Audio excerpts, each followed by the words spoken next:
This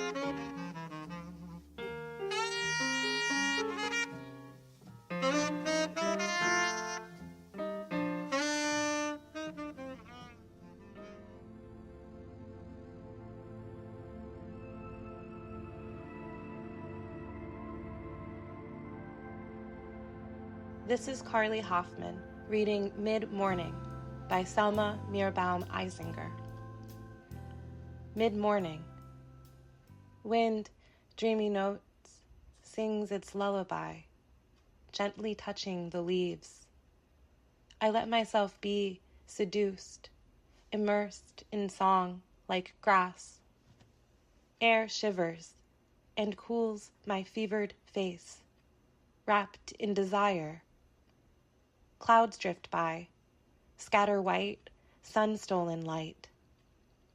The old acacia leaves silence, a trembling tangle of leaves. The scents of the earth rise, climb, and then fall back to me.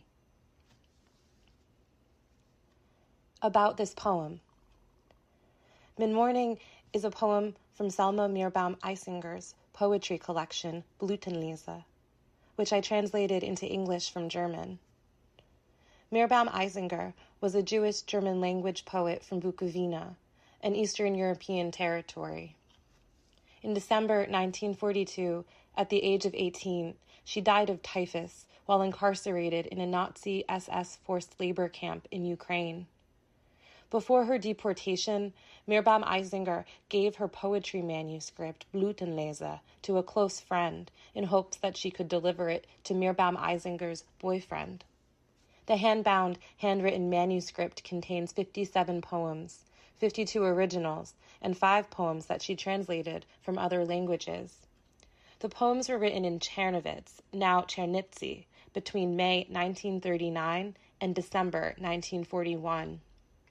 Those dating from October 1941 were written while she was imprisoned in the ghetto. Mid-Morning was written on January 8, 1941, 9 months before her family's forced relocation, as noted by Mirbaum-Eisinger on the manuscript page. The fact that the manuscript survived is astonishing, as there were several close calls wherein Blütenlese would have been lost forever.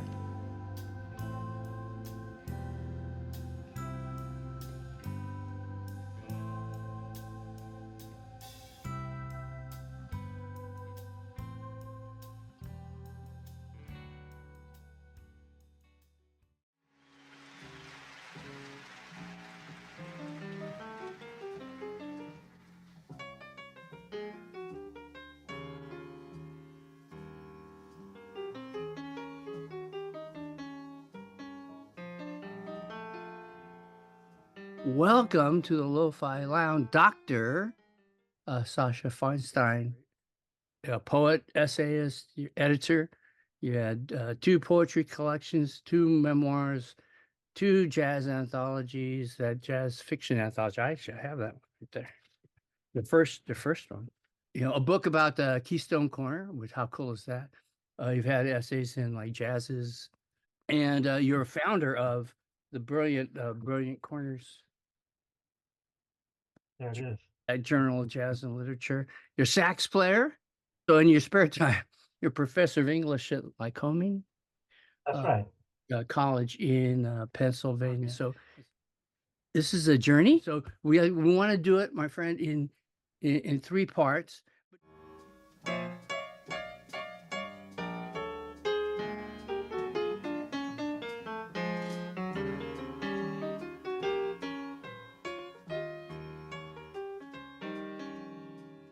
Brilliant Corners, part 2. Okay. Brilliant Corners. This is essential. This is to folks the show. You really, really got to check it out because it's essential journal for, you know, jazz and literature. It's a beautiful sharing out, giving stuff out to the world. And I wrote down, is this magazine your life's mission? What brought you here? Well, what brought me there was I started teaching here at Lycoming College in 1995. And they had a literary journal that, like most literary journals, went under. And they approached me and they said, "Would you like to resuscitate it?" And I said, "No," because the world didn't need another generic journal. And I wanted to have real heavyweights, frankly. And I knew that the world did not have a journal of jazz-related literature exclusively. And the president at that time had some reservations. He thought it might be too focused. But the dean said, "Look, we can be the only ones in the country to do this." And so he said, "Okay."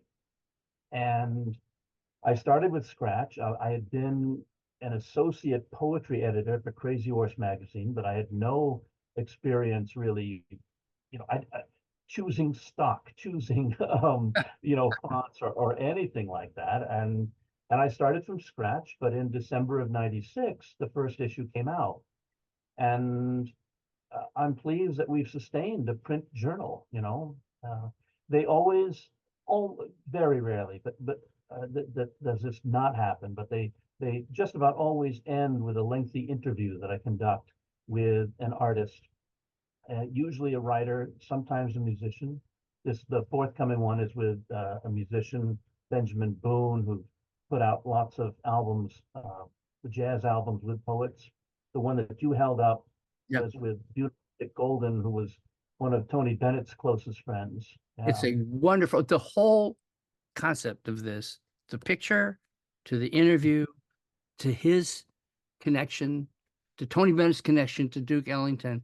It's seamless. It's a poem unto itself. And my wife, who I don't know if she's a jazz fan or not, probably not, but I said, "You like this picture?" She goes, "Yeah, it's really beautiful." You got to read this because it tells the story. And yeah, the interview, I mean, you're a really good interviewer. That really pulls out that story to its nth degree. All its connectors are in there. Thank you. Well, I mean, like you, I know it's important to do your homework. Yeah. Not everyone does that, right? But I do, as you must, pride myself on reading everything I can or listening to everything that I can. And you'll get to maybe 1/100th of that, but you're ready. Right, right. Some people you interview are a whole lot easier than others. And again, you know this very well. And the first 10 years of interviews were collected in a volume called Ask Me Now. And I've got another collection of interviews coming out within the next year called I Want to Talk About You. And that one they're all from Billy Corners, but they're focused on 14 jazz scholars. So Whitney Balliet and Stanley Crouch, and then biographers like LeRoy Pepper and Maxine Gordon and Linda Dahl and so on. But I believe so much in the oral tradition, and I mean it matters so much to me, and it saddens me that more and more presses are pulling away from that and going exclusively for secondary sources, which I think is a huge error. Yeah.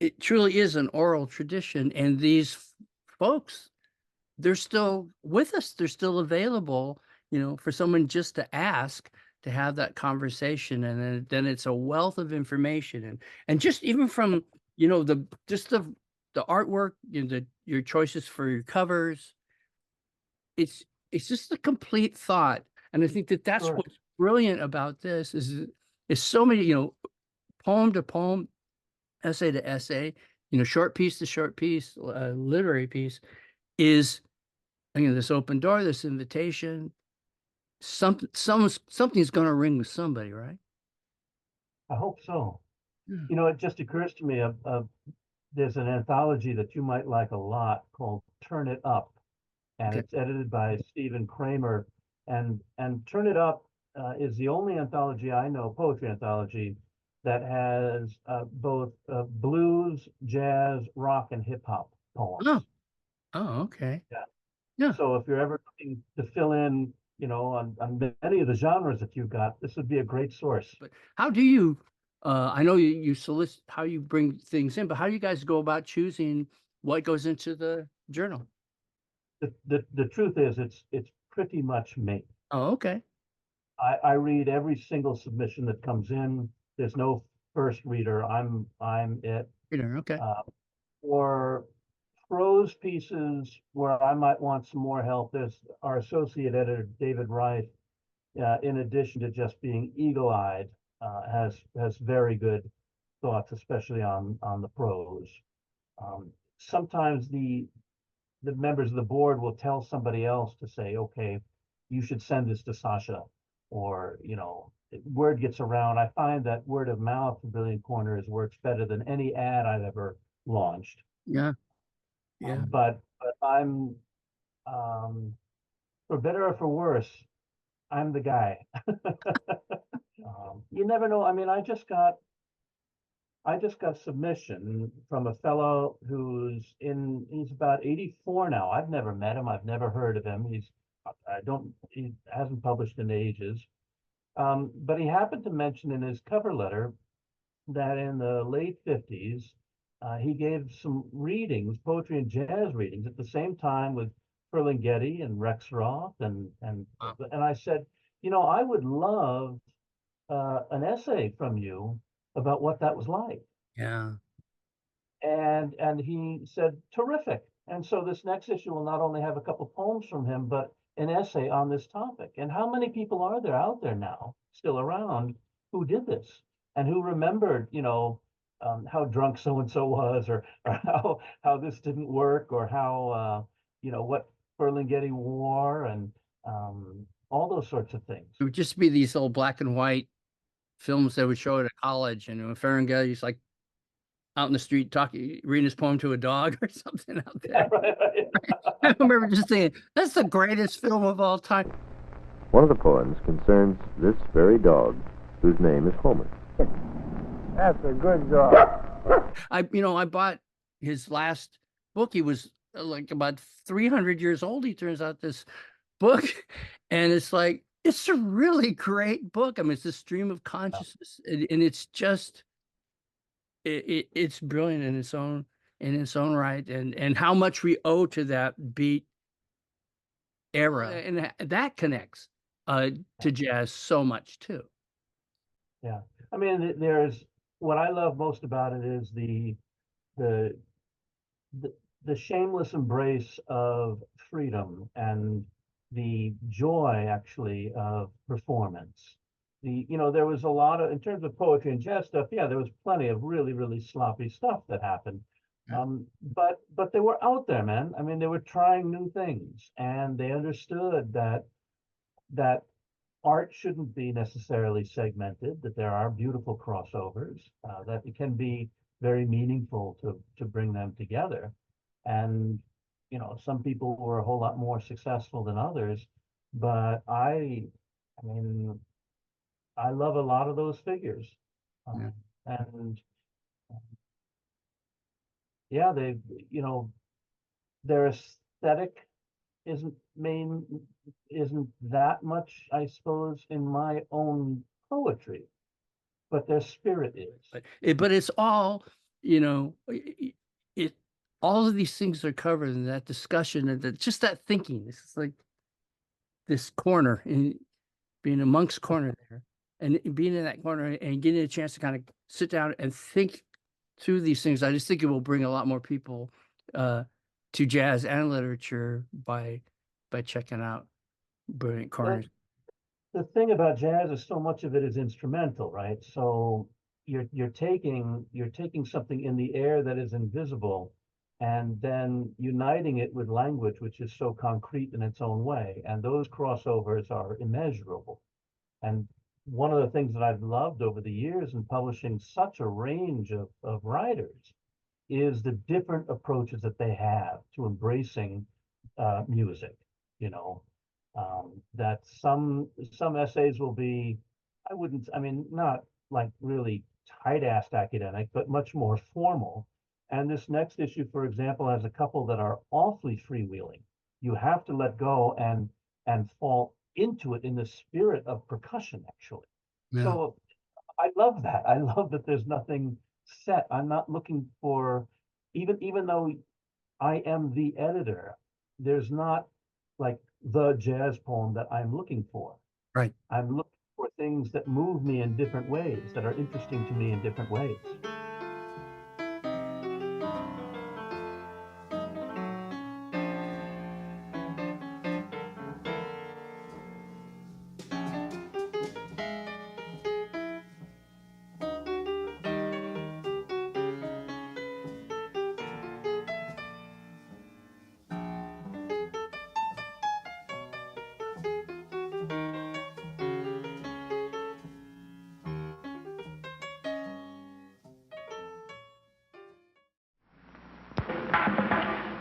Well, hello, boy. Now, what do you say? Let's make with the popcorn right away. Too much trouble and bother, yes, indeed.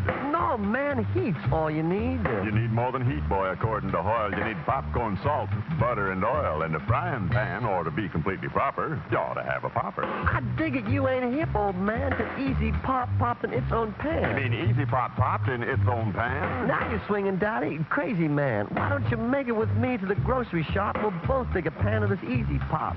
The pop pop do the apple do did the pop do art. Now, give it the heat bed. That's the wildest. Easy Pop's too much, the neatest, the mildest. We'll all have a gallon in just about a minute. Popcorn, salt, and oil, and everything in it. What do you know? No muss, no fuss. There's Easy Pop popcorn for all of us. Easy Pop, man, that's real popcorn.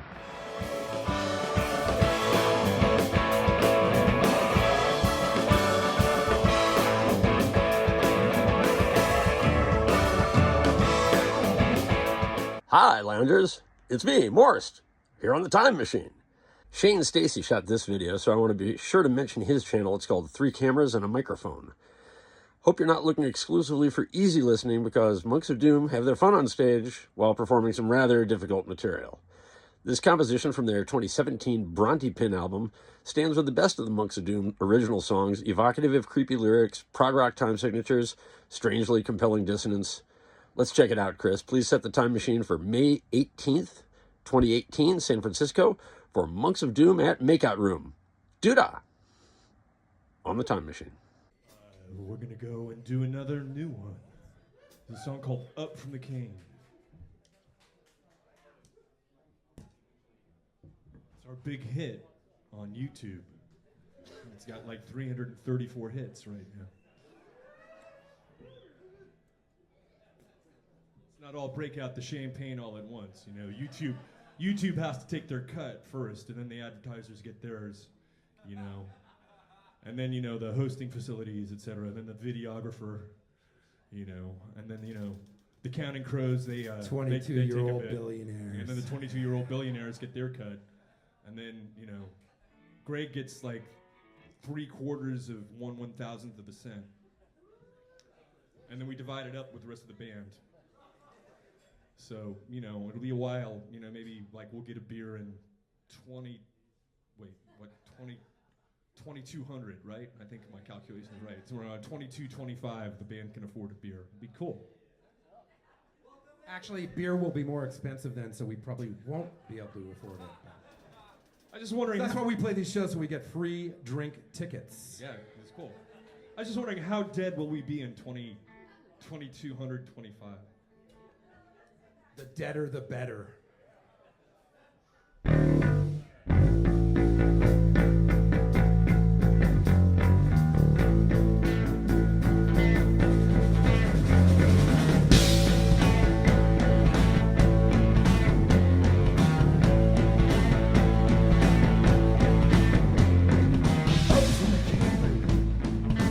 I saw him rise, look up at the screaming, bloodshot eyes, up from his cane, up from his lair, the reeds that share, the wolves disappear.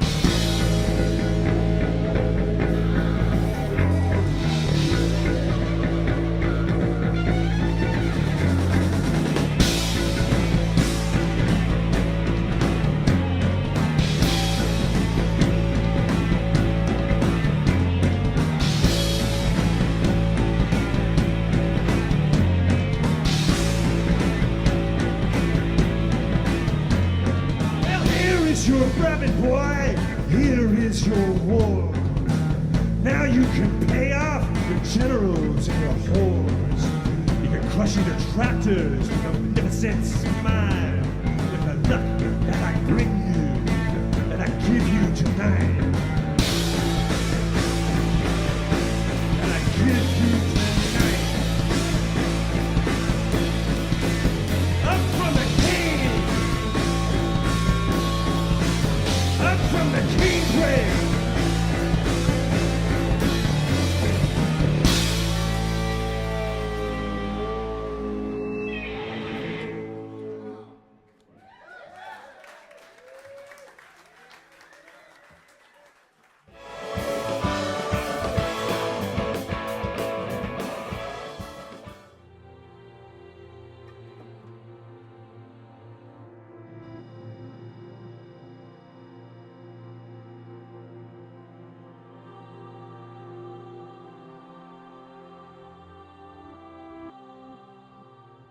Many people wonder where my secret lies. I'm not cute or built to suit a fashion model size. When I start to tell them, they think I'm telling lies. I say, it's in the reach of my arms, the span of my hips, the stride of my step, the curl of my lips. I'm a woman, phenomenally. I walk into a room just as cool as you please, and to a man the fellows stand or fall down on their knees. Then they swarm around me, a hive of honeybees. I say, it's the fire in my eyes, the flash of my teeth, the swing in my waist, the joy in my feet. I'm a woman, phenomenally. Men themselves have wondered what they see in me.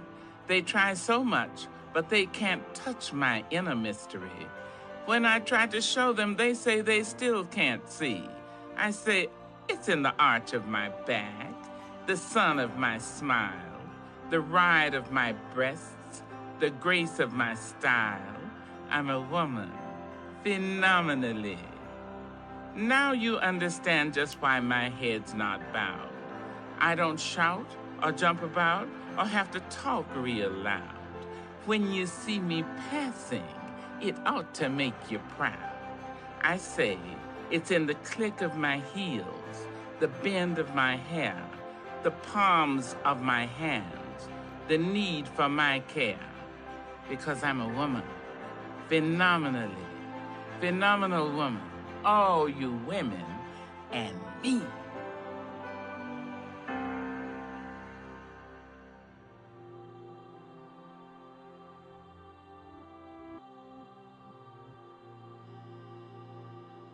My Afternoon with Maya Angelou, 1978. In my last days at the University of California, Riverside, I was a token student representative at an afternoon event at what I remember as the Chancellor's home in the hills behind the college. I know where it is now. On that day, not so much. I had been in San Diego, and I was late already and stopped at the front campus parking lot to see if I could find directions and to change into black shoes. And I was tying my shoes when a black car came up and a woman asked me for directions to the Chancellor's house. I didn't want to seem ill-informed, so I told her I had a fair idea and needed to be there myself to hear some boring presentation, and I offered to guide her there if she would follow my Volkswagen Bug. She did. What should have been a 10-minute spin up the hill lasted about an hour and a half. Every few minutes I would pull over and say, "You see that house by those patch of trees? That's not the Chancellor's house." All the while she was calm and laughed in an unusually deep voice and did not seem to be in any hurry. I figured she didn't mind missing the speaker either. When we did happen upon the home, we walked up to the door, laughing at our aimlessness. We knocked, the door swung open, and she was swept inside by a woman holding a wine glass like she stepped out of a Fellini film. The door was shut in my face. But being a diligent token student, I knocked again and mentioned that I was supposed to be inside. and was granted access with a shrug. The excited group gathered in the living room on sofas and high-backed chairs. The Fellini woman proved to be the Chancellor's wife, and in hushed tones announced my traveling companion as Maya Angelou, acclaimed poet and novelist. I sank. She seemed to grow about a half foot. She bowed graciously and settled into a sage sofa. The next 30 minutes, she wove several stories about the challenge of art, the risk of relationships. Her words were music, phrase by phrase, and you had the sense this was not the planned presentation. She started with scenes from her childhood, but quickly moved to how she had recently driven to a college campus and made a new friend. I was mortified as she related turn by turn how I tried to help her find her way. But soon, I was caught up in this wonderful enhanced version of our search for the Chancellor's home, our journey of risk and friendship. The telling was not completely true. There was truth in the foundation, but the embellishment had a creative flourish, an arc, harmonic completeness, like a song written on the spot. I got so caught up in the story I forgot it was about me.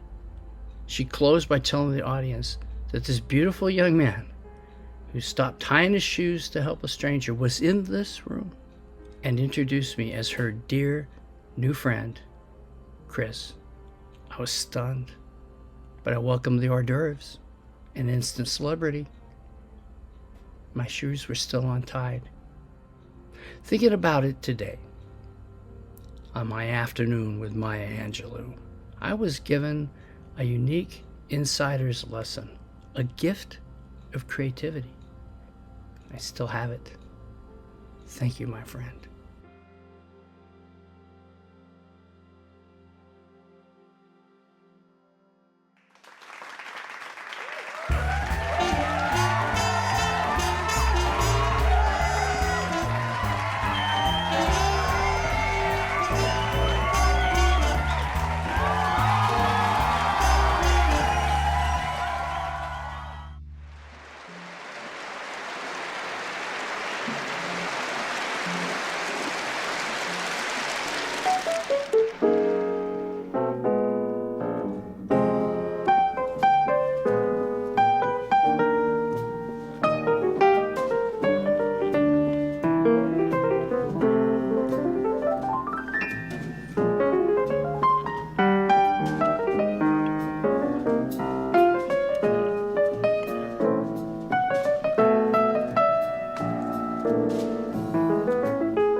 Just a little bit.